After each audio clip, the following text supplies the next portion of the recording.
Okay. Next. So, ang unang tanong, what is first aid? Anong kalokohan itong pag-uusapan natin? First? Sinapunang lunas. Sinapunang lunas. Lagot na lang. Sinagot na lang. Sa bali. Yeah. Babasahin daw. In English lang, yung sinabi nyo, it is the immediate care given to a person. Tao. Hindi hayop. Tao. Diba? Who has been injured or suddenly taken. So, injured as in trauma, taken ill, nagkasakit. Okay? It includes self-help. So, even kung tinutulungan yung sarili nyo, that counts as first aid. Diba? Pagtapal nyo ng band-aid or ng rosa sa sarili nyo kung may sulit yun, that's still first aid. Napala nyo yung mukha nyo dahil hindi natitiis yung mga tao yung tsura mo. First aid na rin yun sa iyo at sa kanila para sila hindi magkasakit. Yes, yes. Okay. Marami na nag-aasal. Home care also counts as first aid.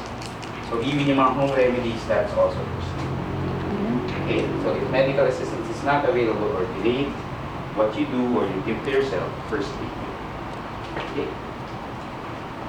Tulad niya, obviously hindi kami yan. Sorry po. Sorry po. Bakit na? Relax ko na lang. Picture. O siya. Fine. Nakihan daw yung picture. O sige. Diba? Para ma-appreciate nyo lang. Ayan. Ayan.